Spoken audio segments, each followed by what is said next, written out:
Bon, alors on va reprendre. Donc la dernière fois, donc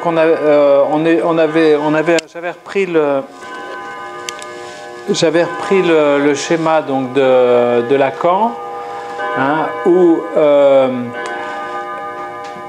avec ce quadrangle, n'est-ce pas, et j'ai commencé un peu à rajouter un certain nombre de choses dessus. Ce qui avait marqué l'autre fois, c'était ce ou exclusif, ou bien je ne pense pas, ou bien je ne suis pas, c'est le contraire, ou bien je ne pense pas, ou bien je ne suis pas.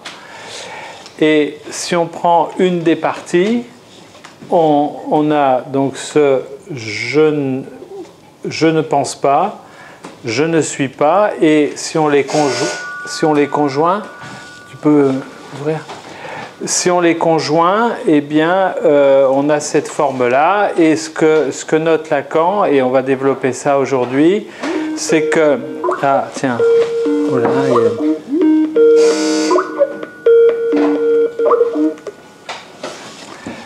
Donc,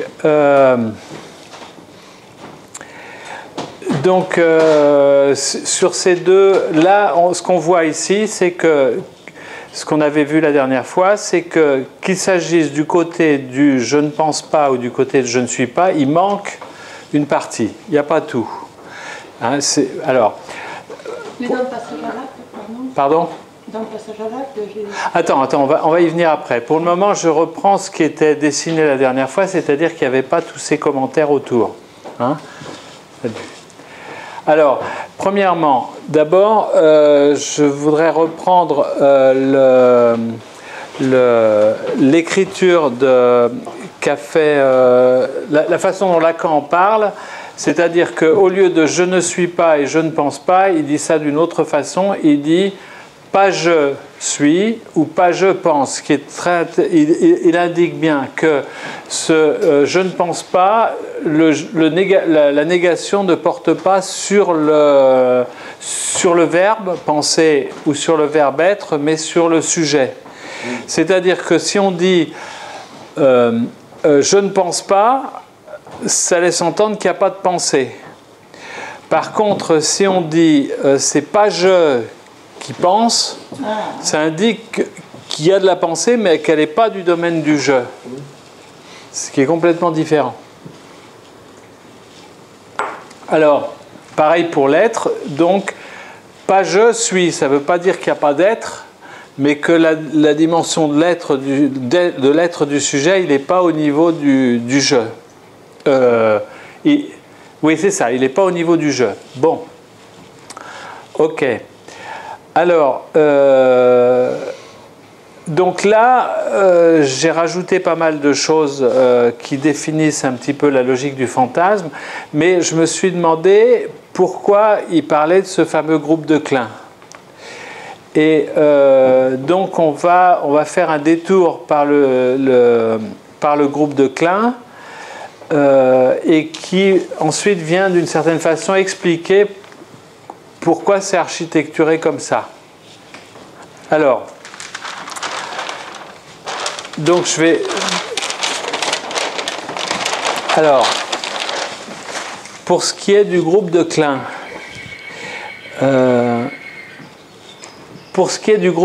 alors il y a plusieurs façons de le définir ou de le décrire. Là, j'ai choisi une façon qui est assez visuelle, avec différentes couleurs. Alors, c'est un principe de construction d'une grille. On peut le voir comme ça. Il y a plein de façons de le voir. La façon que j'ai de le décrire là, c'est... Alors, ça se construit en fait comme un sudoku. Ça se construit comme un sudoku, mais avec quelques règles supplémentaires. Alors, on dispose de quatre couleurs. Hein. Il y a du rouge, du vert, du bleu et du orange. Ici, du rouge, du vert, du bleu et du orange. Et on va remplir, l'idée c'est de remplir ces grilles-là. Alors, avec un certain nombre de règles. Il y a une des règles, c'est la règle qui correspond... Alors, oui, qui correspond à ce qu'on appelle l'élément neutre. Non, pardon. Ce qu'on appelle le symétrique. Je ne sais pas dans quel ordre le dire. Bon, toujours est-il que la règle dit, si vous avez vert et vert, le résultat c'est orange. Si vous avez bleu et bleu, c'est orange, rouge et rouge, c'est orange, orange et orange, c'est orange. D'accord ? Ce qui correspond, en fait, bon, on peut faire, ce sera pour que ce soit plus parlant, on peut donner les correspondances avec l'arithmétique. Bon, si au lieu d'avoir des couleurs comme ça, on s'intéressait à l'addition, tout simplement. Hein, à quoi correspond vert plus vert qui donne orange? Eh bien, c'est ce qu'on va... Si on considère que l'orange, c'est l'élément neutre, et qu'il y a quelque chose qui est une convolution, c'est-à-dire par exemple, tiens, comment j'ai fait mon compte? Tu peux rappeler la définition d'élément neutre? Alors, un élément neutre, eh bien, c'est par exemple le 0. Le 0 pour l'addition. N'importe quoi avec 0, ça fait 0.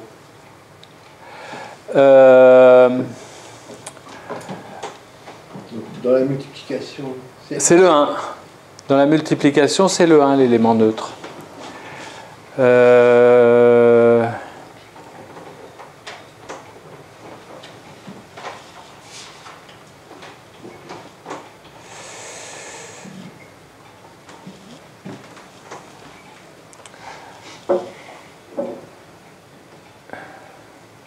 suis en train de me dire que... Bon, la règle, elle est là. Hein, c'est-à-dire que si je réapplique la même couleur, j'obtiens l'élément neutre. D'accord? Donc, alors on va progressivement construire cette grille. Donc vous voyez que automatiquement, en diagonale, on a que des éléments neutres. Tu avais dit symétrique tout à l'heure. Oui, mais je me suis trompé. Non, non. Ce que ça produit, ça produit l'élément neutre.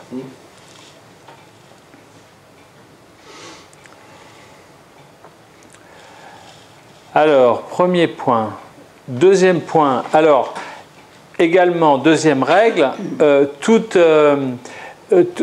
toute couleur avec l'élément neutre produit la même couleur. C'est-à-dire que ici, par exemple, du rouge avec l'élément neutre, ça produit du rouge. Le vert avec l'élément neutre, ça produit du vert. Le bleu, ça produit du bleu. Et le neutre avec l'élément neutre avec l'élément neutre, ça produit de l'élément neutre. D'accord? Donc, du coup, on sait construire cette ligne, on sait construire celle-là. Maintenant, il s'agit de construire les 6 cases restantes. Alors, si je prends par exemple, ici, on pourrait se dire, comment ça se fait qu'on met... Parce que oui, la règle, c'est comme au Sudoku, on n'a pas le droit de mettre 2 fois la même couleur sur une même ligne ou sur une même colonne. D'accord? Alors, ici, la question, c'est ici, est-ce que c'est... Parce qu'on ne sait pas... que je ne dise pas de conneries.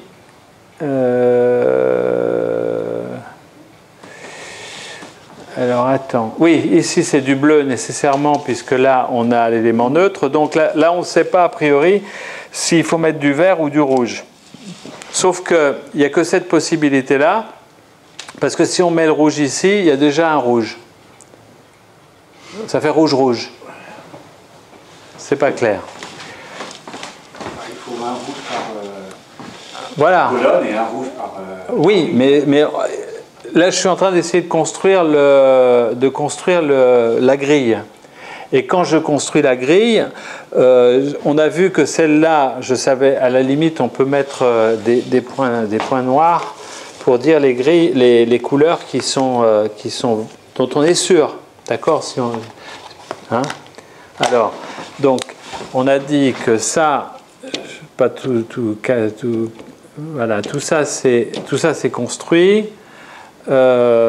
Ensuite, ici c'est construit, ici c'est construit, ici c'est construit, là aussi. Hein, on est d'accord. Hein? Donc, il reste à construire ces trois, je ne me trompe pas, ces trois-là et ces trois-là. Bon, alors, prenons cette ligne-là. Cette ligne, a priori, je ne sais pas si ici c'est du rouge ou du vert. Donc, on fait l'hypothèse, si je mets du vert ici, ça ne fonctionne pas parce qu'il y a déjà un vert ici. Donc, ça ne peut être qu'un rouge. D'accord? Est-ce que c'est déjà dans la règle avant si ici, rouge et vert, j'ai forcément une autre couleur que rouge et vert. Oui, mais ça pourrait être du bleu ou ça pourrait être du... oui, mais tu as une ambiguïté. Si j'ai rouge et vert, ouais, pour rouge et vert, pourquoi ça fait du bleu? Ça pourrait être du vert ou du rouge. Mais tu prouves que c'est pas possible. Non, peut-être que je m'exprime mal. Comment hein? Alors, je ne m'exprime pas bien du tout. Je prends cette ligne-là. Ouais. Cette ligne-là, qu'est-ce que je connais comme couleur? Je connais déjà celle-ci. Je connais celle-ci. Mais ces deux-là, je ne les connais pas. Moi, je reviens. Vas-y. Tu dis que c'est déjà construit. Moi, ça, j'ai pas. Tu dis que c'est déjà construit. Reviens. Alors, parce que le bleu avec l'élément neutre, ça fait du bleu.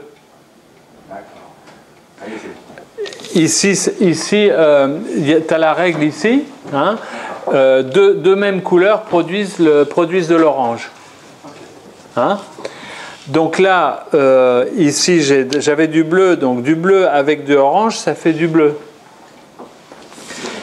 Ici, donc, je reviens là, il me manque ces deux couleurs. Je ne sais pas quelle est la...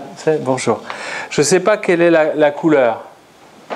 Donc, je fais l'hypothèse que ça peut être soit vert, et celle-ci, elle peut être soit verte, soit rouge. Mais elle est forcément rouge parce que si elle était verte, il y a déjà un vert ici. Et celui-ci, il est vert parce que c'est la rencontre entre du orange et du vert.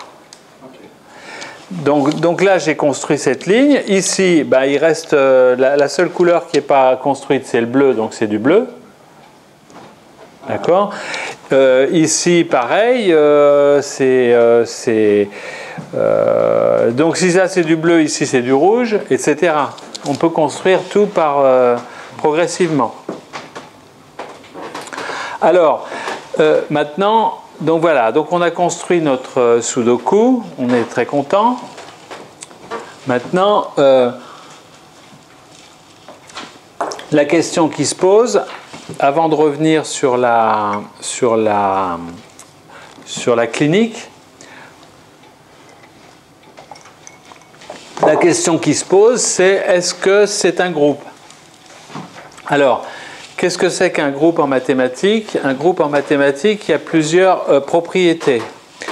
Il y a une propriété d'associativité, il y a un élément neutre, il y a un symétrique, et si en plus ce groupe est commutatif, ce qu'on appelle un groupe abélien, il y a aussi la commutativité. Si on prend l'exemple de l'addition, hein, si je fais si je fais 1 plus 3 plus 4, si je fais 1 plus 3 d'abord, et que c'est cette somme que je rajoute à 4, ça va faire une somme, mais si je fais 1, et si je fais 3 plus 4 d'abord, et que je rajoute le 1, le résultat est le même. Donc c'est associatif, l'addition. L'élément neutre, c'est le 0, hein, c'est-à-dire que 0 ajouté à n'importe quel chiffre, ça fait toujours le chiffre. Le symétrique, eh ben, ça va être par exemple, si j'ai 3, eh bien, le symétrique de 3, c'est moins 3. Donc 3 plus moins 3, ça donne l'élément neutre. Hein, ça donne le 0. Si je fais 3 plus moins 3, ça fait 0.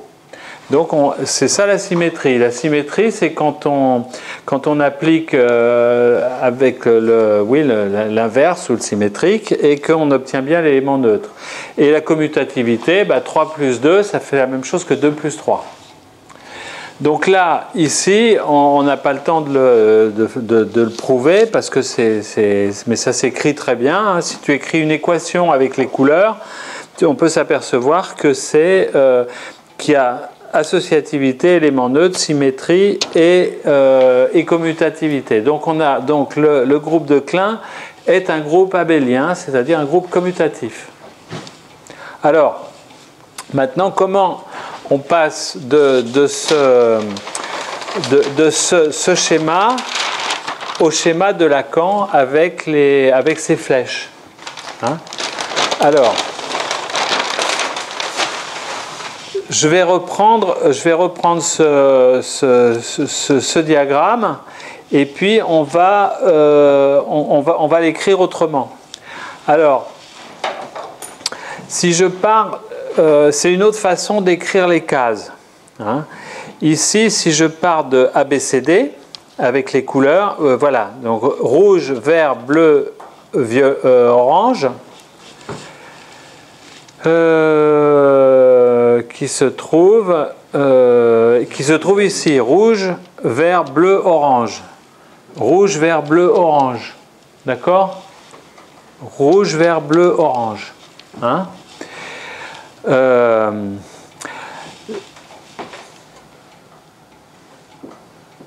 Voilà, je peux faire la permutation. Alors pour que ce soit plus, j'ai en même temps mis des lettres. Hein. Donc appelons ABCD. A le rouge, B, c'est peut-être plus facile à.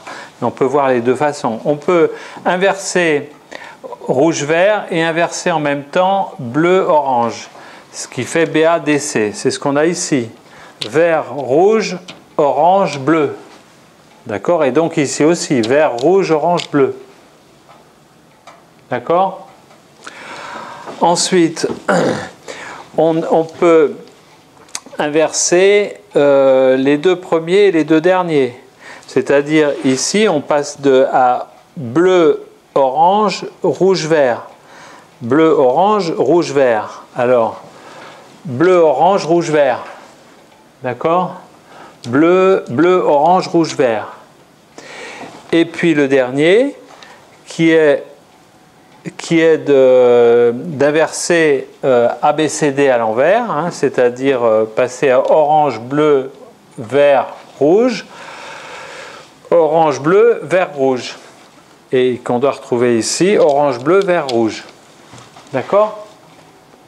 C'est clair jusqu'à maintenant? Ou pas? C'est clair? Il y a une double inversion en bas à droite. Voilà. Oui, c'est-à-dire si tu prends directement, oui, tu inverses complètement, mais oui, ici tu as une double inversion, ici aussi. Enfin, tu changes, tu as une succession de règles d'inversion. Mais pas dans la diagonale, c'est juste je ne sais pas si on peut dire inversion simple. Dans la diagonale, c'est équivalent à une opération horizontale plus une opération verticale. C'est ça. C'est pour ça qu'il y a, c'est-à-dire que ce passage-là, tu peux le faire soit en direct en changeant tout, soit en faisant comme ça. Ou de l'autre côté, tac, tac. D'accord?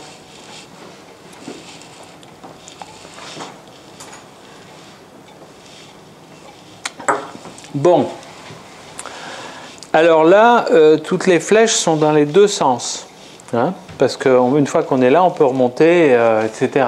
Donc c'est d'après ce que j'ai compris, c'est ça qu'on nomme un groupe de Klein. Est-ce qu'on pourrait dire que c'est Borromeo? Bah non, pourquoi? Pourquoi? Dans la mesure où chacun peut s'échanger, ah bah oui, ils ont pas les mêmes.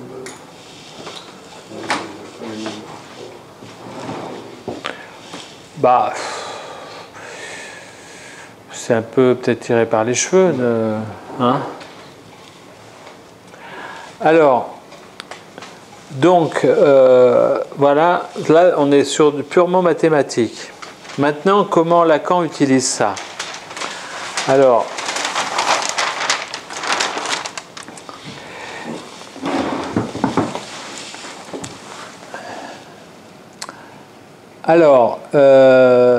d'une part, déjà, ce qu'il indique, si j'ai bien compris, c'est que on retrouve à peu près le même schéma, déjà, sauf que tel qu'il le dessine lui, il met des flèches que dans un sens. Les flèches ne reviennent pas. D'ailleurs, c'est toi qui me disais qu'il appelait ça un semi-groupe de Klein. Donc je pense que s'il fait probablement... Je ne sais pas si c'est ça ce qui dessine dans l'acte analytique. Le semi-groupe de Klein, il y a 3 pôles. Ah bon? 4. Ah d'accord. Ouais. Donc ça, je ne sais pas. Dans la logique du fantasme, il parle de groupe de Klein. Il ne parle pas de semi-groupe. Oui, mais c'est vrai, mais le dessin qu'il fait, il met des flèches que dans un sens. Absolument.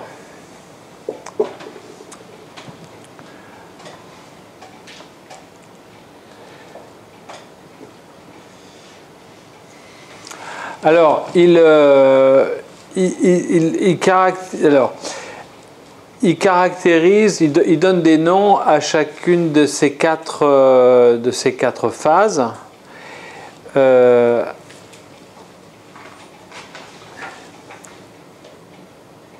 Alors, il part de là.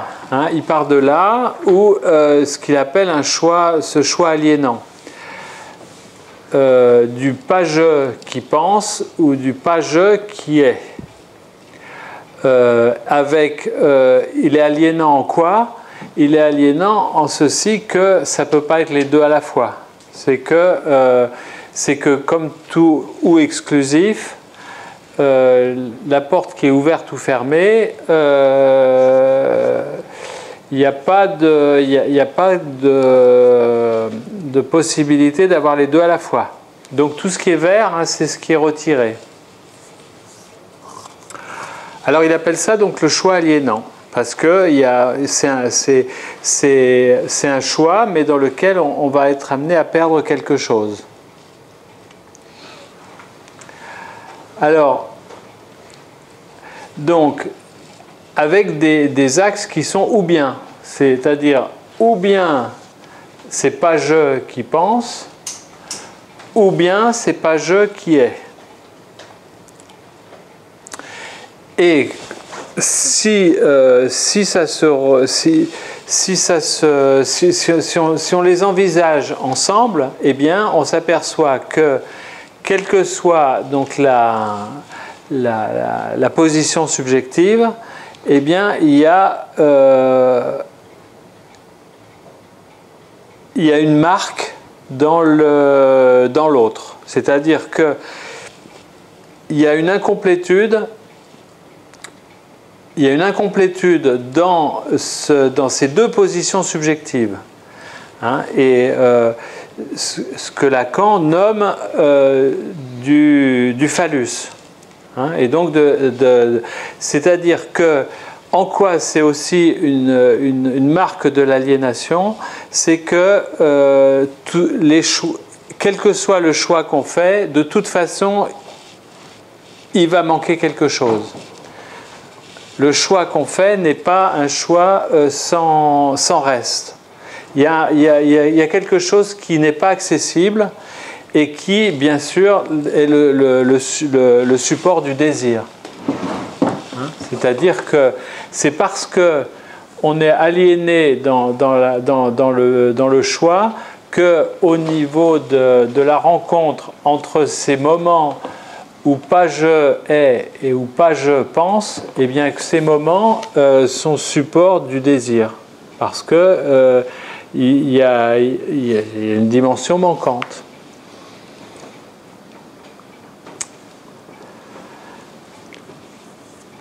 Alors, oui, j'ai été un peu vite. Parce que j'avais repris le schéma de la logique du fantasme donc que j'ai représenté un peu comme ça, donc avec un trou qui éventuellement et finalement qu'est-ce qu'on se demande là? C'est qu'est-ce qu'il y a là en fait? Qu'est-ce qu'il y a dans ce trou? Si la logique du fantasme c'est bien la rencontre, oui je dis les choses un peu à l'envers, hein. Si la logique du fantasme c'est bien la rencontre du sujet avec son objet, avec les égarements inhérents, avec les impossibilités d'être satisfait par l'objet du désir, c'est qu'il y a ici cette structure de losange en fait qui est pulsatile et qui s'ouvre ou qui se ferme. Et donc la question finalement, c'est comme ça que je l'entends, qu'on pourrait dire que Lacan dans ce séminaire, il répond à la question mais qu'est-ce qu'il y a dans ce trou? Quelle est la constitution de ce trou et quelle est sa structure? Enfin, ce trou qui est pulsatile puisqu'il peut se fermer. Alors justement, quand est-ce qu'il est fermé? Quand est-ce qu'il est fermé? Quand il y a... Alors, Lacan nous dit, c'est ici qu'il se ferme, dans ce qu'il appelle le passage à l'acte. C'est-à-dire que dans le passage à l'acte, il nous dit, à ce moment-là, le sujet est identique à son signifiant. C'est-à-dire, moi je l'entends comme quelque chose qui ici se referme et qui permet de satisfaire le sujet avec son objet. Et donc c'est un... Alors après, j'essaye de comprendre qu'est-ce qu'il entend par passage à l'acte. C'est passage à l'acte tel que je l'entends, tel que je l'ai lu en tout cas, c'est vraiment un acte, c'est un passage à un acte, c'est un acte. Il dit, même l'acte sexuel est aussi un passage à l'acte. Hein. Et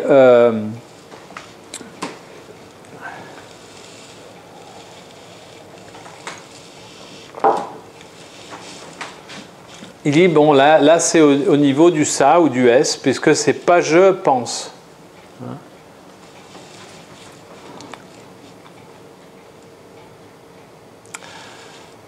C'est-à-dire qu'il n'y a pas de symbolisation? Pourquoi il n'y aurait pas de symbolisation? Si justement, j'ai presque envie de dire c'est plutôt le contraire, puisque justement, si le sujet est identifié à son signifiant, justement, c'est que, enfin, je ne sais pas comment on peut l'entendre, hein, je ne sais pas ce que vous en pensez, mais...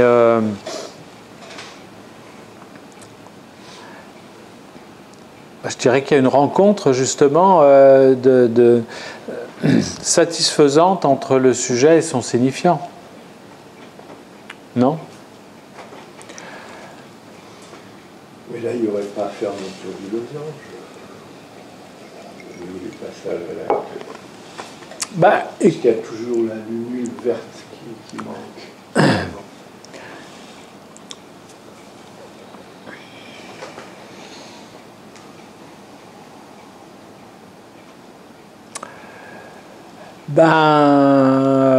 Je dirais oui et non, parce que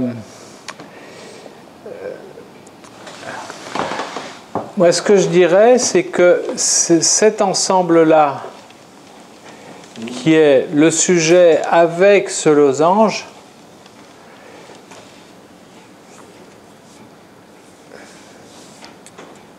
bon, alors prenons-le à l'envers.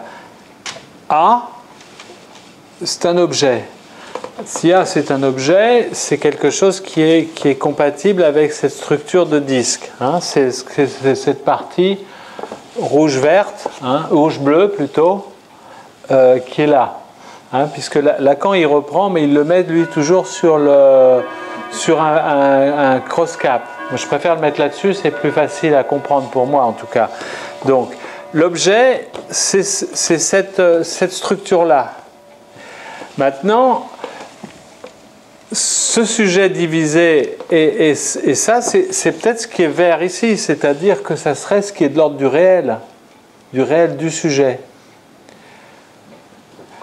Alors, toi tu dis...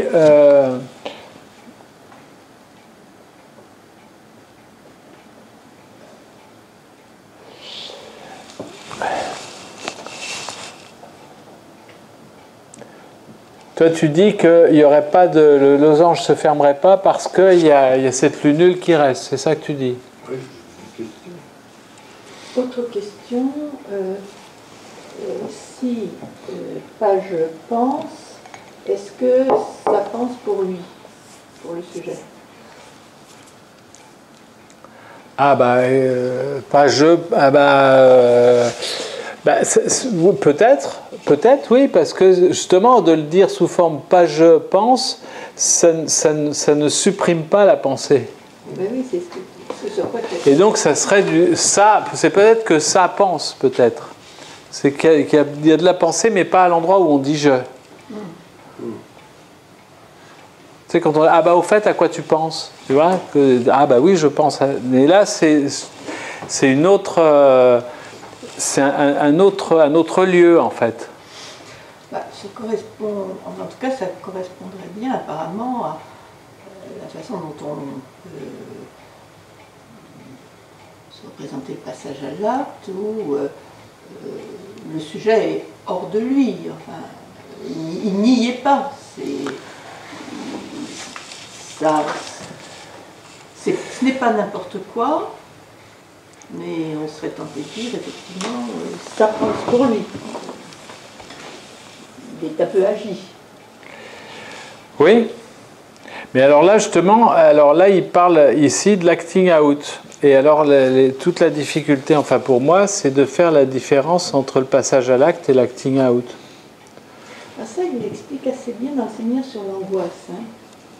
Mais ça, je ne me souviens pas. Avec Solange. Je m'en souviens un peu. Mais il explique en distinguant l'acting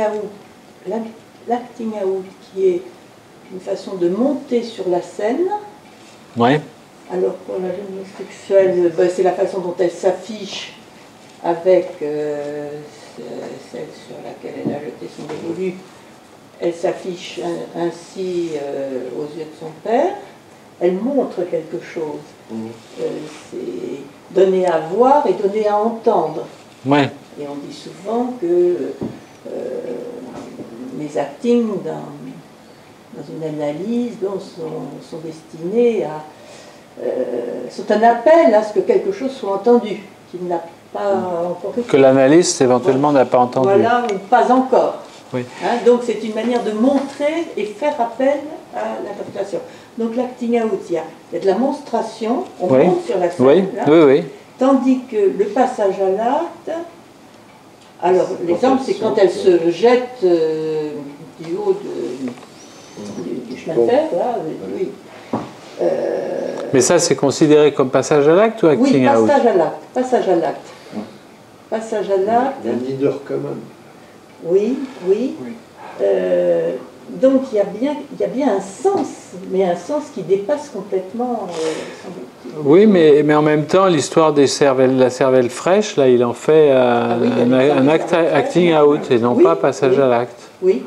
Alors effectivement, d'une part, bon, pour ce qui est de l'acting out, effectivement, en anglais, to act out, ça veut dire effectivement quasiment amener sur scène. Hein, c'est éjaculer. Ah bon? Oui. Ah ben oui. Act out? Littéralement. To act out, il me semble. Ah bon? Bon, je ne connaissais pas cette signification. Ah bon? Et autrement, c'est au lieu de, par exemple, au lieu de raconter une histoire, je vais te la jouer. Tu vois, je vais te jouer une histoire. C'est act out, c'est montrer en acte, quoi. L'histoire de la cervelle fraîche. Alors, je crois que l'acception la plus fréquente, il me semble, c'est justement lorsque il y a quelque chose qui... Il y a une remarque de l'analyste qui a un effet d'action, on va dire, chez l'analysant, quoi. Hein? Ça agit.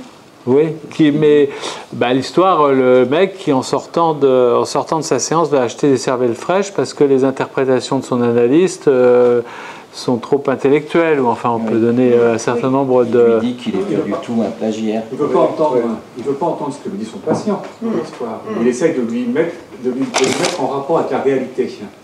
Et l'analysant, c'est un jeune écrivain, il veut publier. Mais il a peur d'être un plagiaire, de faire du plagiat. Et son analyste, c'est Chris, je crois, il lui dit mais non, et il lui prouve presque, mais non, vous n'êtes pas un plagiaire, c'est bien. Et au sortir de différentes séances, l'analysant, il s'arrête toujours devant un restaurant qui sert des cervelles fraîches. C'est pour un peu, il en a porté un peu. Mais je raconte. Oui, peut-être que quelque chose dans l'analyse n'a pas pu se dire, mais là, du côté de l'analyste, je crois qu'il n'a pas su entendre. Oui, voilà, c'est un peu, je crois, l'acception. Alors il dit que l'acte sexuel est un passage à l'acte, par exemple. Mais c'est pas, au départ, je crois que c'est, donc l'allemand, c'est Agieren, c'est ça? Passage à l'acte. Ah oui, c'est Agieren, oui. Et ça a été traduit par passage à l'acte, et je crois que c'est Lacan, parce que l'histoire de la jeune homosexuelle, au départ, c'est le fait qu'elle saute sur la voie ferrée, c'est considéré comme un passage à l'acte. Et après, c'est repris, et c'est parlé en termes d'acting out. Ah, voilà. Non, c'est différent. Ah, c'est différent. Bon, très bien. C'est-à-dire, moi, dans mon souvenir, ça fait très longtemps que je n'ai pas lu, relu, mais il différencie chez la jeune homosexuelle un moment d'acting out et un moment de passage à l'acte. Le moment d'acting out étant celui où elle s'adresse à son père, elle lui montre, et le saut sur la voie de chemin de fer, là se trouve le passage à l'acte. Là, il parle de passage à l'acte, qui n'est pas la même chose, tout de même. Oui, non, pas la même chose. Mais il maintient le passage à l'acte du côté de la chute dans le vide. Et le leader commun. Alors, bon, on peut penser que ça pensait pour elle. Enfin, elle... C'était aussi tomber enceinte. Oui, c'est ça. Tomber enceinte? Oui, c'est leader choix, commun. parce que les séchoirs, oui, ça équivaut à... C'est aussi mettre bas, non? Oui, c'est cette série d'idées, oui. Qu'elle agissait, et dans l'analyse, Freud dit que, à propos d'Agieren, on agit ce que l'on ne peut pas dire. Et là, oui. Je crois que Freud, il met ça en conséquence du regard du père, du regard courroucé, qui fait qu'effectivement elle va se jeter. Oui, après, oui. C'est-à-dire qu'elle, de l'acting, elle passe à l'acte, ensuite. Et le moment qui fait basculer, si on peut dire, c'est le cas de le dire, c'est le regard du père. Oui, c'est intéressant. Ce qui fait passer de l'acting en fait. Alors peut-être qu'on peut avancer en s'intéressant à cette quatrième possibilité. Moi j'aurais une question. Vas-y. Peut-être un peu naïve. Moi je ne vois pas ce qui distingue l'inconscient et le ça. Oui, parce qu'il le note. Alors ça, il dit ici, du côté de l'acting out, on est du côté de l'inconscient. Parce qu'à un moment, Freud parle du ça comme réservoir des pulsions. Oui, parce que l'inconscient, commençait à être déstructuré, etc. Alors le ça, c'est vraiment la source pulsionnelle. Et puis, moi j'aurais une autre explication ou interprétation, c'est qu'au niveau au niveau syntaxique, c'est pas du tout pareil. Parce que là, est ou ça, c'est toujours en position de sujet dans une phrase. Ça pense, es gibt, etc. Alors que l'inconscient, c'est un objet, c'est un lieu. Voilà, je dirais ça comme ça. Ici, on est dans une zone de lieu, et ici, on est dans une zone d'une forme de sujet grammatical, mais d'un endroit où c'est pas je qui pense. Alors que effectivement, ça se passe, peut-être que ça se passe dans le domaine de l'inconscient, mais c'est pas superposable, je pense. Mais c'est du côté du sujet, puis en bas du côté de l'objet. Voilà, voilà, moi c'est comme ça que je le dirais. Alors, moi je dirais un petit peu différemment. Est-ce que le ça, ce n'est pas, au fond, toujours ce qui est à la source de la pulsion, mais ce qui excède aussi l'inconscient, ce qui n'arrive pas à se résorber dans l'inconscient, et qui a affaire tout à fait avec le pulsionnel. L'excès pulsionnel de la pulsion, hein. En deçà et au-delà de la langue. Alors, ça je ne sais pas te répondre, mais par contre là je vois que j'ai noté une phrase de Lacan qui explique un petit peu ce qui se passe là. Il dit, pour que je marche devienne un acte, il faut que je marche et que je le dise comme tel. Il faut que... On en prend acte. Voilà. Un animal, il marche, mais il ne dit pas en même temps « je marche ».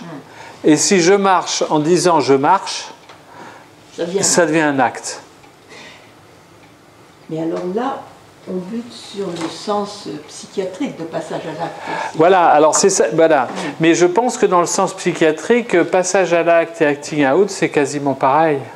C'est un truc qui déborde du cadre de l'analyse, qui déborde du travail.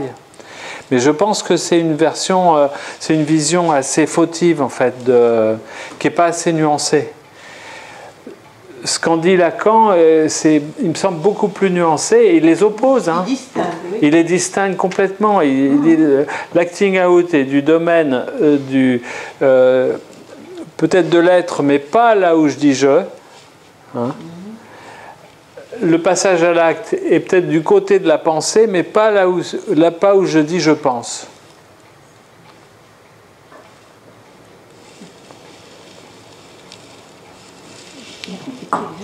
Bah oui, c'est délicat, quoi. Alors, surtout que ça converge. Alors, ça converge vers cela qui est il me paraît très important et peut-être plus facile à atteindre, c'est cette dimension de sublimation et de castration. Parce que là, qu'est-ce qui ressort de tout ça? Et ce qu'il en ressort, c'est que le grand autre, il est, comme dit Lacan, il est marqué. Hein, il est marqué, c'est un A barré. Hein. C'est S de grand A barré, l'autre est barré. Il lui manque une partie. Hein, il est marqué par le signifiant d'un manque. Et c'est ceci. Finalement, est-ce qu'on ne peut pas dire que lorsque je suis capable de créer un artefact, eh bien, par exemple, si je passe un mois à écrire un article qui me passionne, je passe un mois à écrire un article, mais que je n'aurais pas pu écrire en 2 heures, et qu'éventuellement je recueille une grande satisfaction de l'avoir écrit, c'est bien parce que je reconnais l'existence de la castration et que je vais essayer, comme je vais pouvoir, de fermer ce losange, hein, avec cette production, avec cet artefact que je vais pouvoir lire et relire et présenter. Un autre exemple qui me semble être du domaine de la sublimation, un chirurgien qui opère et dont le temps est compté, il sait que si son patient reste 30 minutes endormi, les conséquences ne vont pas être les mêmes que s'il reste 3 heures endormi. donc il y a vraiment de la castration au point qu'éventuellement le patient peut en mourir, eh bien, il va exercer son art pour arriver à faire son opération du mieux possible, le plus rapidement possible. Donc c'est bien parce qu'il y a une reconnaissance de la castration qui est en fait la mort de son patient. Et il s'agit de sublimation parce qu'il y a la fiction de la rencontre entre sa position de sujet et son objet qui est l'intervention chirurgicale bien réussie. Et ce qui est intéressant, c'est que tel que tu le décris, la castration apparaît un peu comme le levier de la sublimation. Voilà, exactement. Mais oui, bien sûr, exactement. Et ça part d'ici, en fait. C'est-à-dire que c'est parce qu'il y a un choix qui n'est pas le choix de dire bah, je vais mettre une cravate rouge ou une cravate bleue, parce que ça, c'est pas un choix. Mais c'est le choix aliénant, hein, c'est-à-dire, si on reprend l'exemple du chirurgien, est-ce que je l'opère avec le risque qu'il ne se relève pas, ou si je le laisse sans l'opérer, peut-être que dans 6 mois il sera mort, par exemple. Hein, donc il y a bien un choix aliénant. Hein, quoi qu'il en passe, quelle que soit l'option que je choisis, il y a un risque. Hein, et c'est par l'exercice de ce risque qu'il s'agit d'un vrai choix et donc que ça donne lieu, c'est-à-dire que pas tout acte est à situer ici. Hein? Là, c'est un véritable choix parce qu'il y a une conséquence majeure possible. Et je reconnais l'existence de la castration, que j'ai pas accès à tous les possibles. Oui, parce que si le chirurgien ne s'en tient pas à ce cadre horaire et à ce que ça implique, il y a cadre de la castration, eh bien, ce qui est en jeu, sinon, c'est la mort du patient. La mort du patient. Donc, c'est vraiment le choix aliénant. De toute façon, voilà. C'est la bourse ou la vie, quoi. Ouais, exactement. On est dans ce cadre-là. Mais alors, sur le faux choix, je pense au doute obsessionnel entre la cravate rouge ou bleue, ouais. En fait, c'est un faux choix. Ça permet d'éviter de choisir. Ça permet d'éviter de choisir. C'est ça l'intérêt de l'obsession. Voilà, de jamais. C'est pas ce qui est en jeu au niveau même apparent, enfin, de l'obsession qui est problématique. C'est que ça évite la véritable question. Parce que la véritable question du choix, c'est qu'à un moment donné, on est dans l'après-coup. C'est que lorsqu'on a choisi, lorsque l'opération est terminée, il a fait un choix et il est dans l'après-coup. Tu ne peux plus revenir en arrière. Tandis que la cravate bleue ou verte, tu peux changer d'un jour à l'autre. Là, tu t'engages. Et dans la névrose obsessionnelle, tu essayes sans arrêt de rester en deçà du choix, de jamais t'engager parce que tu te dis, mais qu'est-ce que je vais perdre ? Sauf qu'évidemment, il y aura toujours quelque chose. Voilà, sauf qu'évidemment, c'est un mauvais calcul parce qu'en ne choisissant pas, tu choisis de ne pas choisir et donc tu perds, de toute façon.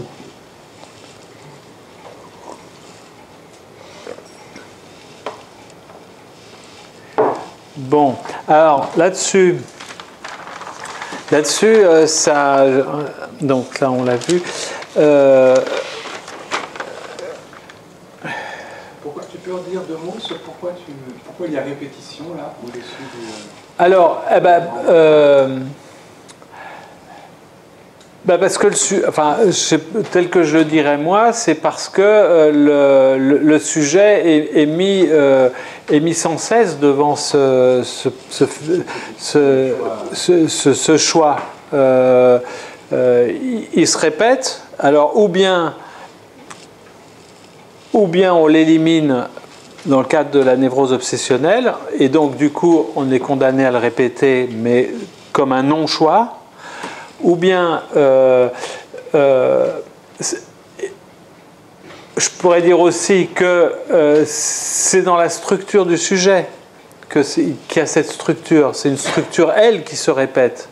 C'est-à-dire que je ne peux pas, en tant que sujet, m'extraire de cette structure qui est soit pas je pense, soit pas je est. C'est une répétition de la structure. C'est une répétition basique, fondamentale, irrémédiable, où on est constamment remis dans cette, dans cette forme. Qu'est-ce qu'on en fait? Après, la question est qu'est-ce qu'on en fait? Alors, dans le cadre de l'analyse, peut-être que je ne vais pas supporter, où je racontais, je ne sais pas si c'est ici ou ailleurs, là, cet exemple qui est très joli de Freud, qui analysait un monsieur très bien mis, très riche, et qui le payait avec des billets de banque qu'il repassait. Hein. Il repassait ses billets de banque avant de les donner. Et donc amour. Avec amour, oui. Et en fait, dans l'analyse, Freud apprend qu'en fait, il tripote les petites filles, ou enfin qu'il a des relations justement pas propres du tout avec les enfants. Et il lui fait l'interprétation, Freud. Il dit, bah oui, vous me donnez des billets très propres, parce qu'à côté de ça, vous faites des choses pas propres. Et le mec n'est jamais revenu.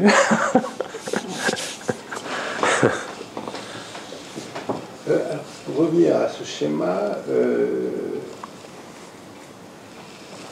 quelle serait la différence de commentaire entre une flèche qui va aller de répétition à sublimation en 2 étapes ou une flèche qui va directement dans la répétition? Oui, alors, oui, mais c'est une bonne question, parce que celle-là, je ne sais pas dans quelle mesure Lacan l'a fait, mais dans ce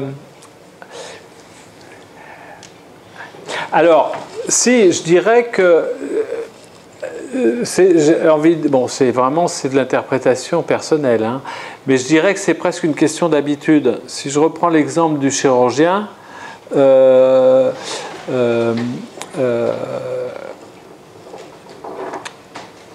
pense à un chirurgien, quand j'étais externe en chirurgie, il avait des doigts assez magiques, il était capable il s'exerçait chaque fois à enlever des estomacs, parce qu'à l'époque on enlevait surtout les estomacs, et il essayait de le faire le plus parfaitement possible dans le moins de temps possible. Et donc peut-être que dans son apprentissage, on pourrait dire que dans son perfectionnement ou dans sa réflexion, il y avait peut-être ce chemin-là, à savoir passage à l'acte, d'arriver à faire un acte chirurgical propre et bien fait, et que par l'habitude, face à telle configuration, Ça en est devenu une sublimation. C'est devenu une sublimation immédiate, quoi. Quand il est devenu chirurgien. Quand il a bien maîtrisé sa technique, ça pouvait peut-être se faire comme ça. C'est un peu comme ça que je l'entends. Alors ici, par contre, ce que je dirais, c'est que si on se place dans le cadre de l'analyse, je dirais que c'est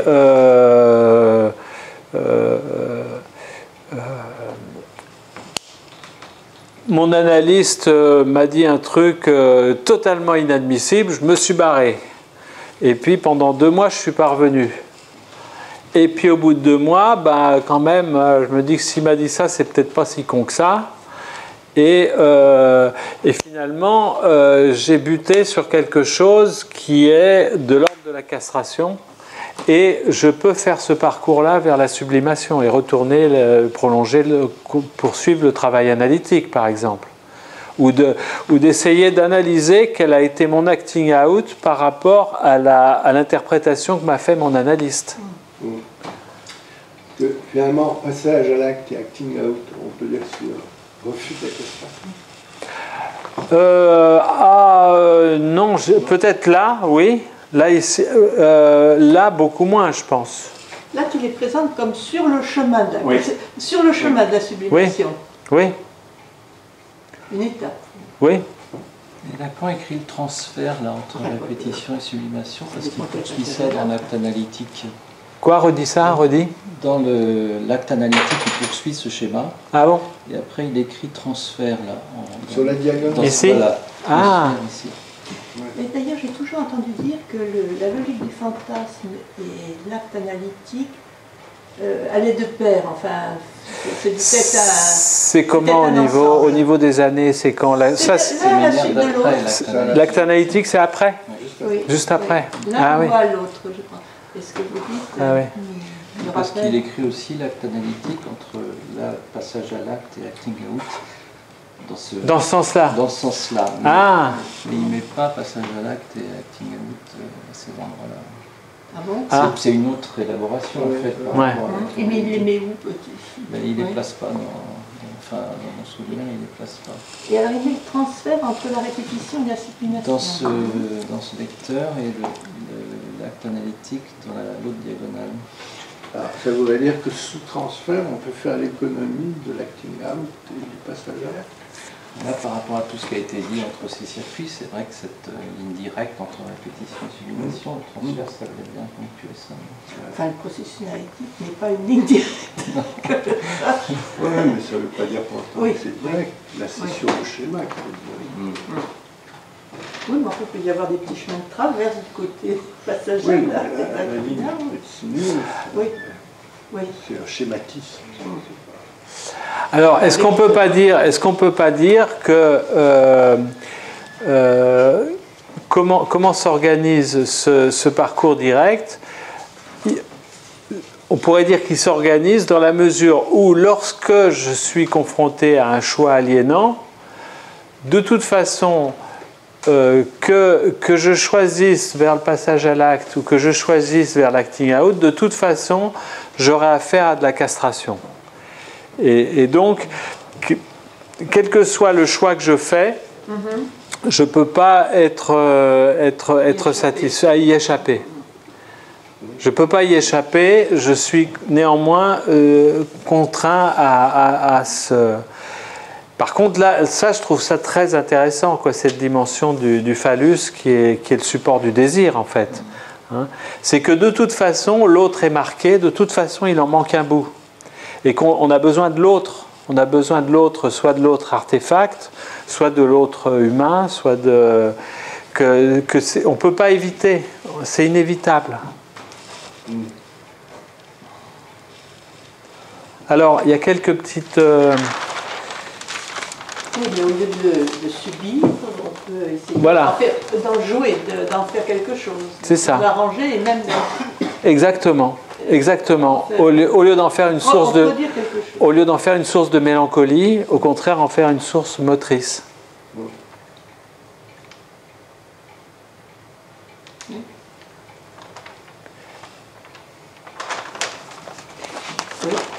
Il n'avait pas... Oui. Il parlait, je ne sais pas, j'ai commencé à le relire, il parle du patou à cette époque-là, parce que enfin, l'idée y est. Oui. L'idée y est, là, Oui. complètement. Ouais, mais ça viendra ultérieurement. C'est vraiment formalisé là encore. Oui, oui. Oui, dans ces 50 beaucoup avant. plus tard, comme ça. Alors, il y a un certain nombre de petites phrases qui découlent de cela, que j'ai un peu trouvé dans le texte de Lacan. Donc, il dit, donc, en fait, ça résume un peu ce qu'on a dit. Donc, l'autre est marqué. Hein, l'autre est marqué. L'autre est marqué. Hein. Le S de grand A barré, l'autre est marqué par la castration. Et, ou dit autrement, qu'il y a de l'aliénation dans ce choix cornélien, enfin dans ce choix aliénant, parce que justement il y a de l'autre barré, du S de grand A barré. Également, donc là j'ai l'autre, l'acte fonde le sujet, et justement lui ce qu'il dit, c'est que dans l'acte, le sujet est équivalent à son signifiant. Mais d'après ce que j'ai compris, je trouve qu'il ne différencie pas véritablement l'acte et le passage à l'acte. Si, il dit un truc intéressant, je ne l'ai pas marqué là, il dit un truc intéressant, comment la connaissance ou la méconnaissance de la... Comment on va dire? La connaissance ou la méconnaissance... Voilà. La connaissance ou la méconnaissance de la castration. Il dit, par exemple, dans la sublimation, si on prend l'exemple du chirurgien, il ne peut pas perdre de vue la castration. Il ne peut pas perdre de vue qu'il est en train de jouer avec la vie d'un humain et que peut-être qu'il va en mourir. Donc là, dans d'autres cas, si effectivement je passe un mois à écrire un article, je ne peux pas méconnaître la castration, puisque je me suis fait chier pendant un mois pour l'écrire. Certaines fois, peut-être un truc surgit magnifiquement dès le premier coup, et donc on peut être amené à méconnaître la dimension de la castration. Également, il dit par contre, dans la rencontre sexuelle réussie, il y a les éléments qui permettent de méconnaître la castration. Il dit c'est un acte, mais c'est un acte où peut ne pas apparaître la castration, si ça fonctionne comme il faut. Ah oui, un acte réussi, enfin... Un acte sexuel réussi... Oui. Voilà, on oublie justement, on a une partenaire ou un partenaire qui est là pour combler ce manque. Voilà, et donc qui fait que c'est comme si et on pourrait dire que c'est un petit passer outre, et on pourrait dire aussi que c'est un peu le choix que font les toxicomanes, de s'injecter de l'héroïne permet aussi de donner l'illusion de l'absence de castration. Exempté de castration. Voilà. Quand tu dis acte réussi, est-ce que ça a la signification de rapport sexuel? Lui, il ne parle pas de rapport sexuel dans tous ces chapitres-là. Il parle de rencontres sexuelles ou de relations sexuelles ou d'actes sexuels. Il ne parle pas de rapport sexuel. Puisque justement, le rapport, c'est tellement polysémique que tu as une dimension où justement il n'y a pas de rapport sexuel. Il n'y a pas de mise en rapport des deux sexes. Il y a un décalage au niveau des deux sexes qui fait que tu n'es pas nécessairement dans un rapport. Il y a quelque chose qui déborde, qui dépasse.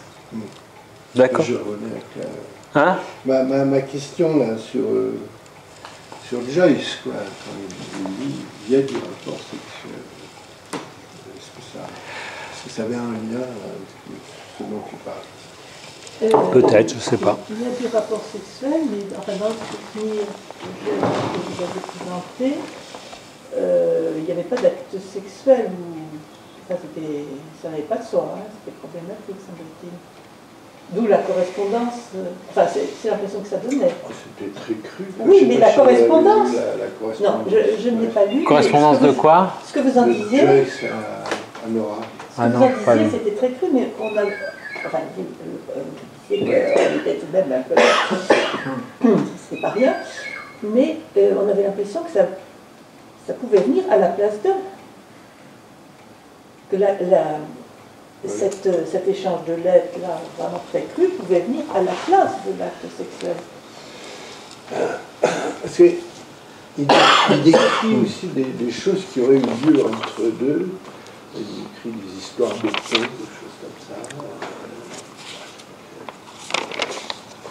Les histoires de tête? Ah oui. Oui, mais enfin, c'est pas. Jusqu'à preuve du contraire, ça ne prend pas valeur d'acte sexuel au sens strict. Oui, là je le retrouve. Hein, Vous avez l'impression que Oui, je l'ai noté comme ça. Là, il dit la rencontre sexuelle, l'acte sexuel est un acte. Il ne parle pas de rapport sexuel. Hein. Je crois qu'au début, la première formulation de « il n'y a pas de rapport sexuel », enfin la première mouture, c'était parler d'acte. Il n'y a pas d'acte sexuel, puis bon, ça n'allait pas tout de même. Ensuite, il a parlé de rapport. Oui, ce qui a une toute autre portée. Ce qui a une toute autre portée, de mise en rapport, qu'est-ce que ça rapporte. Enfin bon, je veux dire, il y a une telle polysémie de ce terme que... Oui, ça serait bien, tiens, oui, que tu nous en dises un peu plus maintenant ou une autre fois. Puisque tu as l'air d'avoir réfléchi sur la question. Moi, on peut prendre 5 minutes à ça, parce qu'il est que 10h05. Déjà, un truc tout simple, hein, qui moi, me parle bien, en tout cas. C'est tout simplement le fait que quand on dit mettre en rapport, hein, par exemple, j'ai une règle et puis j'ai une autre règle, je les mets en rapport pour voir si ça rapporte bien. C'est mis en rapport. Si c'est à la même longueur, ils sont en rapport. S'il y en a un qui est plus grand que l'autre, ils sont plus en rapport. Là, ça veut dire que l'un renvoie à l'autre. Oui, on les rapporte. Un rapporteur, par exemple. À quoi ça sert en géométrie un rapporteur? C'est pour rapporter de mesures. Hein? Si ça c'est un rapporteur, je dis tiens, ça rapporte. C'est la même longueur. C'est un rapport. C'est une façon de dire c'est du rapport. Maintenant, pour ce qui est du rapport sexuel, moi ce qui me parle le plus, c'est la chose suivante. Si je prends une règle qui est graduée, elle est graduée 0, 1, 2. Ok ? La question est, j'ai décidé de la couper en deux. Et ensuite de voir comment je peux mettre en rapport cette partie-là et cette partie-là. Ok ? Eh bien, si tu veux être parfaitement formel, on va s'apercevoir qu'on ne peut pas les mettre en rapport. Pourquoi ? Parce que, de deux choses l'une, où est-ce que je vais couper ? Je vais peut-être... Première option, je dis le 1, on va couper. Donc on va avoir ici une règle qui va aller de 0 à 1. Ok. Mais l'autre morceau de la règle, il va aller d'où à où ? Il va aller de 1,00000001, par exemple, jusqu'à 2.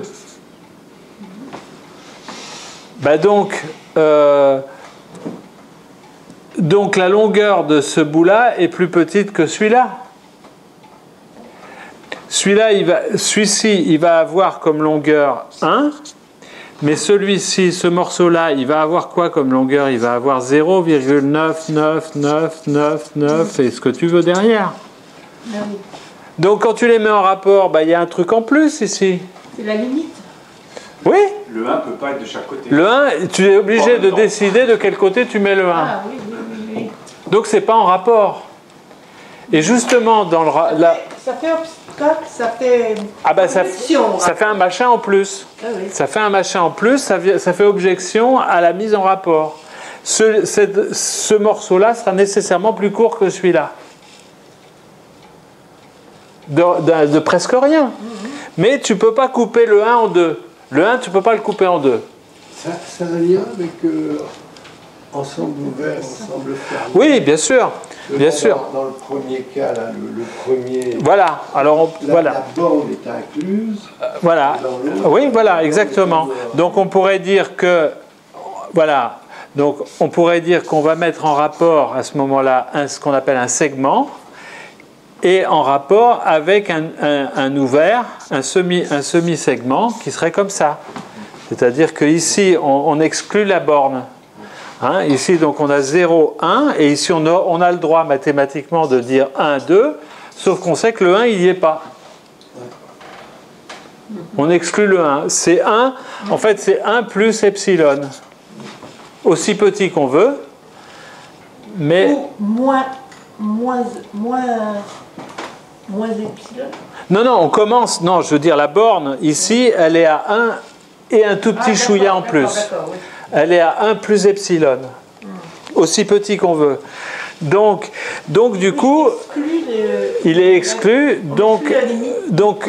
Et ça rejoint Platon avec la bête à deux dos. Hein. Dans le banquet, cet être humain qui est à la fois mâle et femelle, et ben quand tu coupes, il y a le phallus en plus. Il y a un truc qui est en plus d'un côté. Oui, qui était inclus. Et voilà. Du coup, dès l'instant où tu coupes, tu ne peux pas couper au milieu. Tu coupes, tu peux pas. C'est ce qui fait dire que justement dans la rencontre sexuelle, il y a un jeu qui se joue entre mâle et femelle. Et qu'il y en a un qui a le phallus. Et pas l'autre. C'est pas forcément le mâle, c'est pas celui qui a le numéro 1 sur sa carte de sécu, hein, ou le numéro 2. Et ça peut changer au fil des rencontres. Mais qu'il y ait de la rencontre sexuelle, oui, mais du rapport, non. Et l'histoire dit qui est le plus borné ou pas? Oh, ça, la réponse est facile.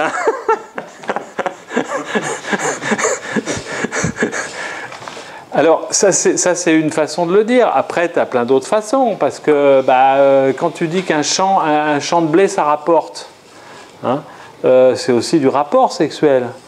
Ou du rapport. Qu'est-ce que ça rapporte?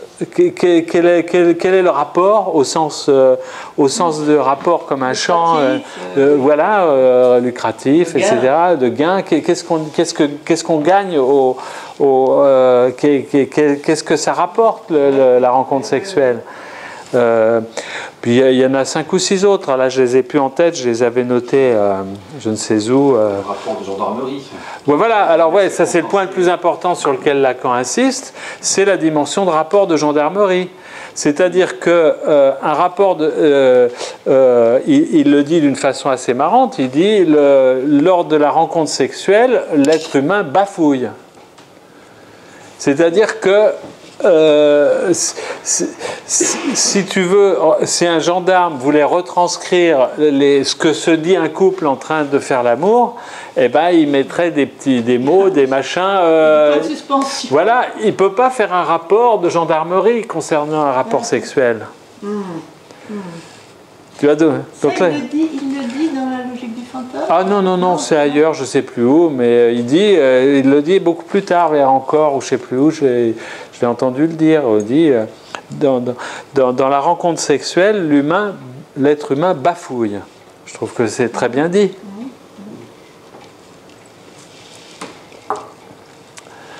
Oui, donc qu'il y ait de l'acte, ça n'empêche pas l'acte sexuel. Mais justement, à la limite, presque on peut dire que l'acte sexuel est possible parce qu'il n'y a pas de rapport.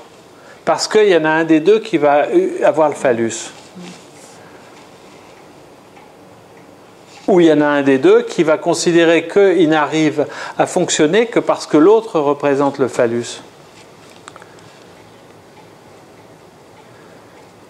Comment un homme peut bander, par exemple, si sa partenaire n'est pas le phallus à un moment?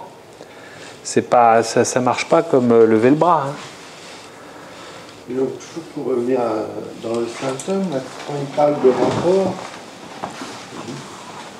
il y a non-équivalence. Oui, oui, c'est ça. Quand il y a équivalence, il n'y a pas de rapport. Voilà. Ah, oui, après, ça, je ne sais pas ce qu'il veut dire par là, mais là, effectivement, il y a non-équivalence. Il dit ça, en gros, à propos du fantasme. Oui. Il peut y avoir équivalence. Donc, oui, là j'ai pris un cas, mais alors l'autre cas, ça revient au même, je me suis interrompu en cours. Tu peux décider que le 1, il est de l'autre côté. Donc, tu vas aller de 0 à 1 moins epsilon, et puis de l'autre côté, tu vas aller de 1 à 2. Quoi. Là aussi, c'est pareil, tu peux pas les superposer.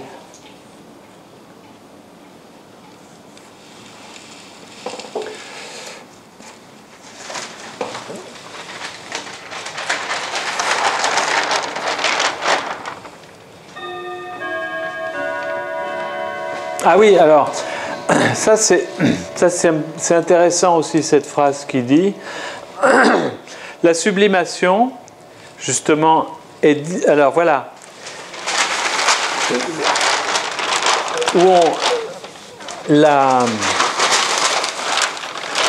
La sublimation est différente de la satisfaction de la répétition. C'est-à-dire que c'est pas... on pourrait dire que là, ça peut être presque de la ritournelle, en fait. De se satisfaire dans la répétition, c'est pas ça la sublimation.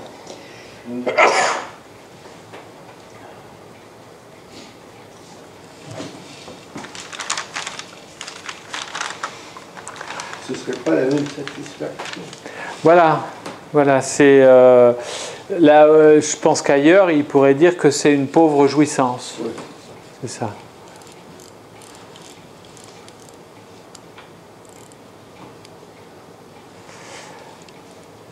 Alors que, quand même, on peut dire que la sublimation, c'est une source de satisfaction, presque au sens anglo-saxon, presque du terme. En transformant la jouissance aussi. Oui. Hein? Parce que dans la répétition, ben, c'est toujours la même, quelque part. La satisfaction est donc quasi identique, alors que dans la sublimation, si répétition il y a, elle transforme la jouissance. Oui, oui. Et le dernier point que j'ai noté là, il dit que l'acting out donc, est une réaction à l'intervention de l'analyste. Je pense que c'est une réaction à l'intervention de l'analyste. C'est-à-dire, oui, ça apparaît comme une sorte peut-être d'intermédiaire à une symbolisation.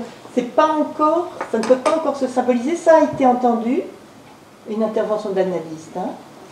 Donc pour l'analysant, cette intervention a été entendue quelque part, mais elle ne peut pas encore se symboliser, elle s'agit. Voilà, c'est ça. Et elle est mise en scène. Enfin, voilà. C'est un circuit. Comme tu le disais tout à l'heure, elle est mise sur scène. Elle est agie en tant que. Agit avant d'être symbolisée. Ouais. Et faisant appel à la symbolisation. Ouais. C'est un circuit au fond. Ouais.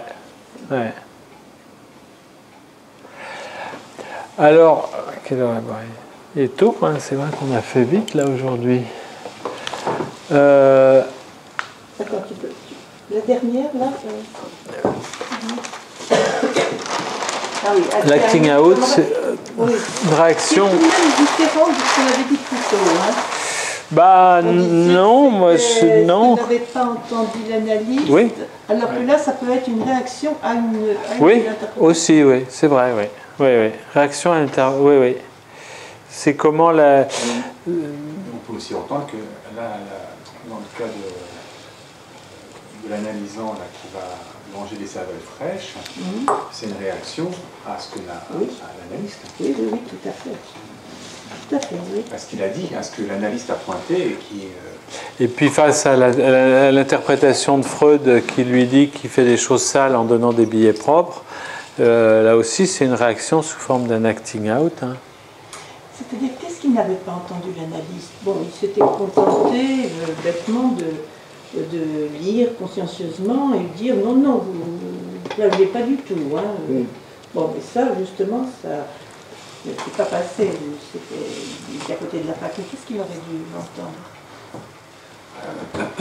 Dans ce que j'avais lu, c'est qu'il aurait dû entendre que lui, l'analysant, disait je vole rien. Et lui, l'analyse, mais non, vous ne volez rien, vous ne volez rien du tout. Ah oui. De quoi? C'est quelle anecdote tu parles? Toujours les cervelles fraîches. Pour Chris, oui. Il me semble, si je me souviens bien, c'est Lacan qui reprend ça à un moment, et il dit ce que Chris n'a pas entendu. Chris, il s'est évertué à démontrer au patient qu'il ne volait absolument rien du tout. Donc tu ne voles pas, et tu ne voles pas du tout. Et ce que le patient aurait voulu entendre, c'est « je vole rien ». Ce qui n'est pas la même chose. Donc c'est ce rien que l'analyste ne voulait absolument pas entendre, qu'il y avait quand même du vol. Mais le je vole rien, et non pas je ne vole rien. Oui, c'est la même dynamique avec les anorexiques. Oui. C'est pas que je ne mange pas, c'est je mange rien. Je mange rien. Je mange du rien. La place du rien, là, que...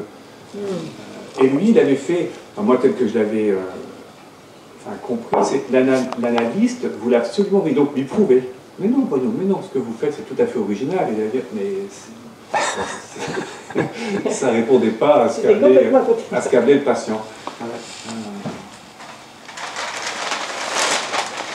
Alors, bon, donc, je trouve que ça renvoie bien à cette présentation-là, hein, finalement, où ce qui est vert, c'est ce qu'on retrouve ici, qui est vert, hein, qui est quand même le réel, finalement.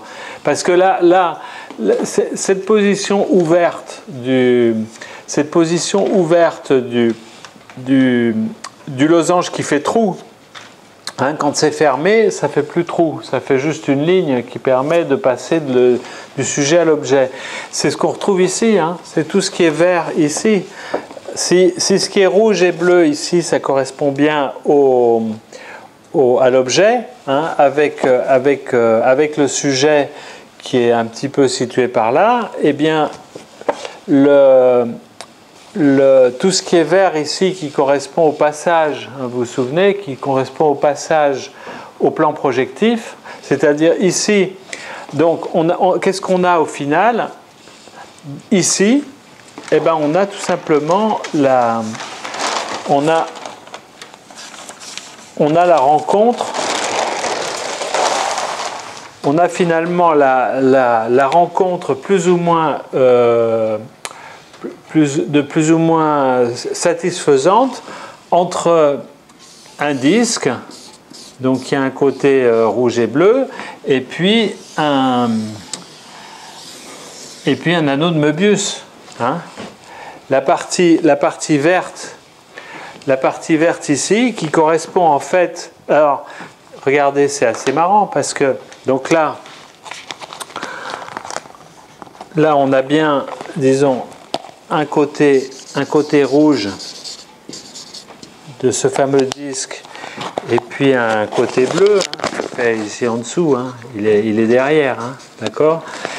Eh bien, ce qu'on voit, c'est ce qui se conjoint avec ce qui est autour, qui est effectivement cette partie qui correspond au réel, qui a une forme donc de...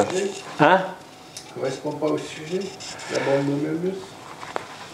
Ben, il en fait partie, je dirais. Parce que l'objet, il est biface.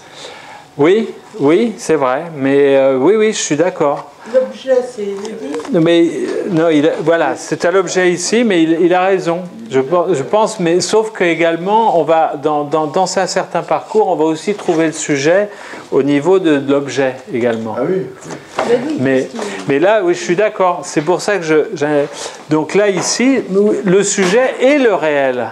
C'est pour ça que je pense que cette partie-là, pour moi, hein, c'est ma façon à moi, c'est la conjonction du sujet et de son losange. C'est cet ensemble-là qu'on va retrouver sur cette... Hein?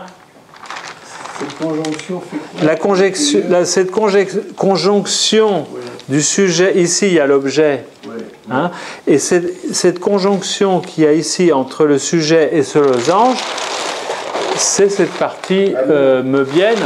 Donc, moi je mettrais le losange plutôt entre le disque et la bande. Bah non. C'est la coupure. Elle est ici la coupure. Oui, elle est ici la coupure parce que éventuellement les deux bords, enfin il n'y en a qu'un seul, mais enfin ce qui se présente comme un double bord peut perdre toute sa dimension, créant ce que Lacan appelle une ligne sans point. C'est-à-dire avoir ici, lorsque ceci diminue à l'infini de dimension, de taille, les deux lèvres, ces deux lèvres n'en font plus qu'une, eh bien, on est bien dans le cas où où le losange se ferme et il y a une rencontre entre le sujet et son objet. Quand le losange se ferme. Voilà, c'est ça. Oui, oui. C'est-à-dire qu'il y a la position ouverte où il y a la rencontre du fait que mon objet de désir, il ne me satisfait pas. Et le moment où, on va le redessiner de là-bas, et le cas qui est beaucoup plus rare et surtout beaucoup plus furtif, éphémère, où il y a, où tu as le sujet et son objet, et puis on va le faire comme ça, où c'est quasiment, où cette distance devient complètement fine, ce qui permet au sujet de rencontrer son objet.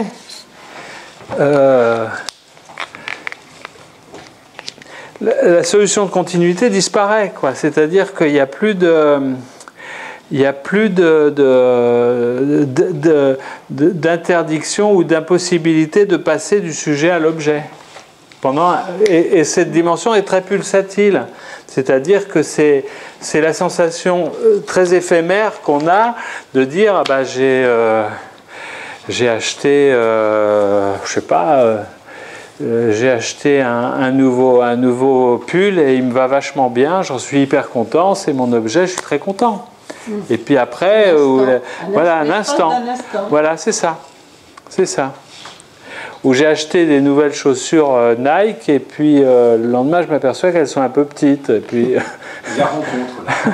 Voilà, c'est ça. Il y a une rencontre éphémère entre le sujet et l'objet.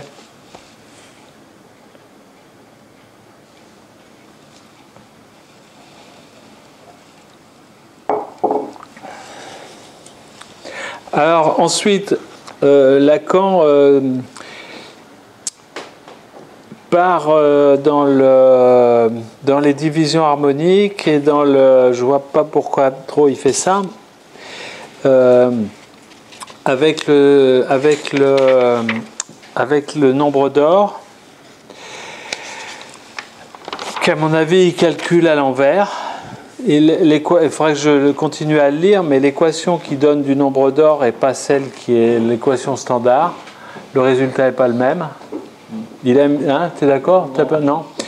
Il a mis un signe plus alors que c'est un signe moins, donc le calcul ne fait pas tomber dans la même valeur.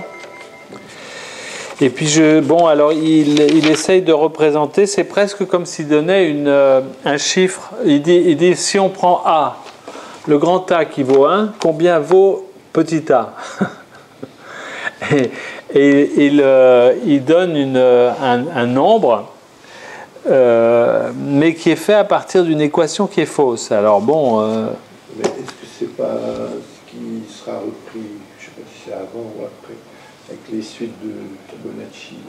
Oui, mais justement, oui, mais sauf que justement, la limite de la suite de Fibonacci, c'est le nombre d'or. Ah, c'est ça, c'est la limite oui. de la suite de Fibonacci. Oui.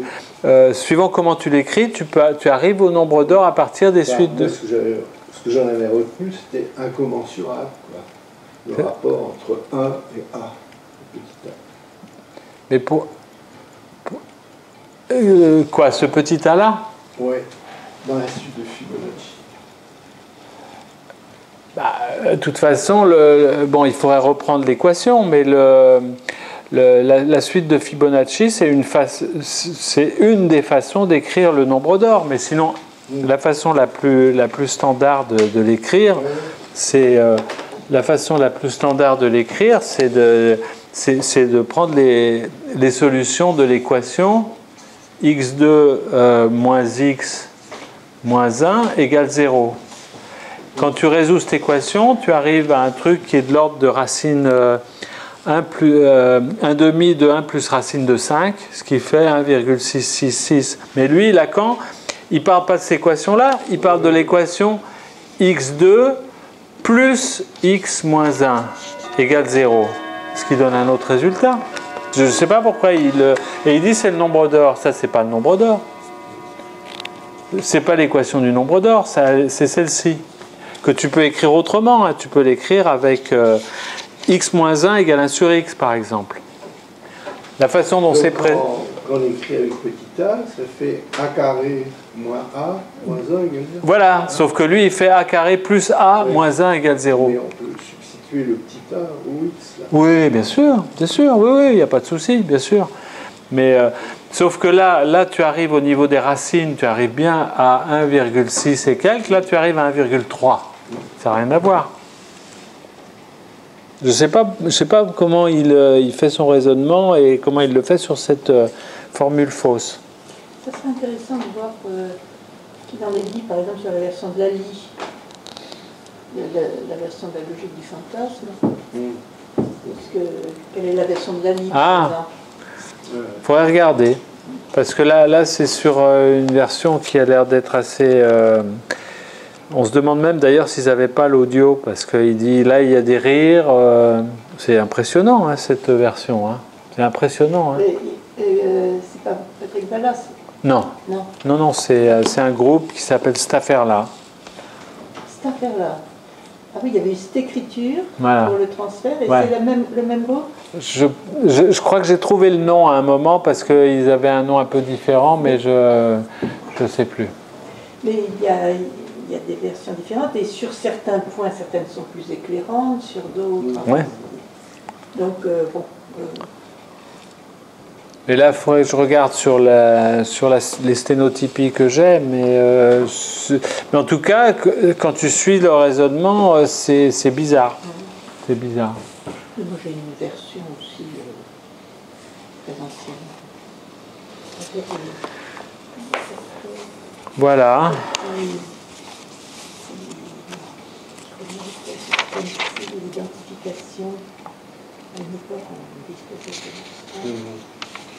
Vous avez peut-être des commentaires là sur Internet ou... Non. En tout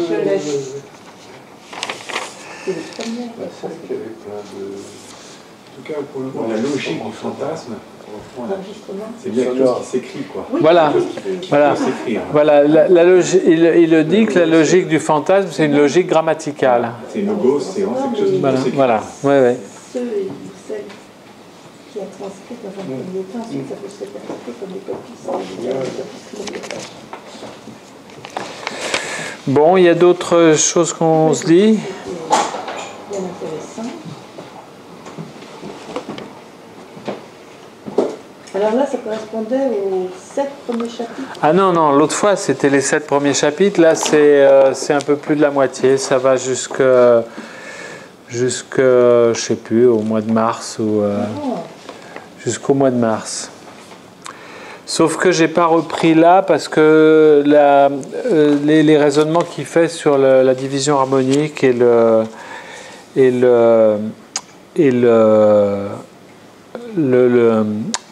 nombre d'or, parce que ça correspond pas à ce que je connais du nombre d'or, donc je sais pas bien. C'est pas inintéressant hein, comment il le présente. Hein. Il prend sur un segment comment il rapporte le grand A, le petit a. C'est pas inintéressant, mais bon. D'abord, je sais pas quel est l'intérêt clinique, hein, premièrement. Et moi, j'aime bien qu'on reste un peu sur les aspects cliniques. Hein. Est-ce que c'est pas la question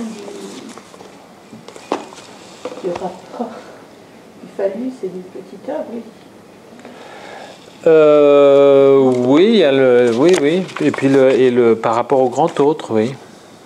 Oui. Enfin, il insiste surtout sur les rapports entre petit a et grand A. Hein. Petit a et grand A, dans tous ces petits schémas.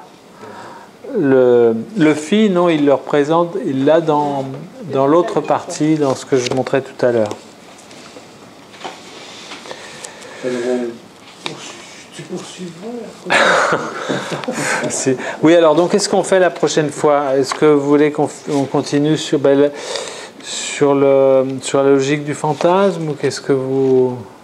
Je trouve que c'est difficile seul, donc en groupe, ça aide. C'est plus intéressant. D'accord. On peut... Mais il faut que j'arrive parce que là, quand même, il y a beaucoup d'éléments là, à partir de maintenant qui sont faits sur cette façon de découper un segment de droite. Et bon, si tout son raisonnement est fait sur une formule fausse au départ, c'est un petit peu gênant, quoi. Mais ça, c'est à vérifier. C'est à vérifier.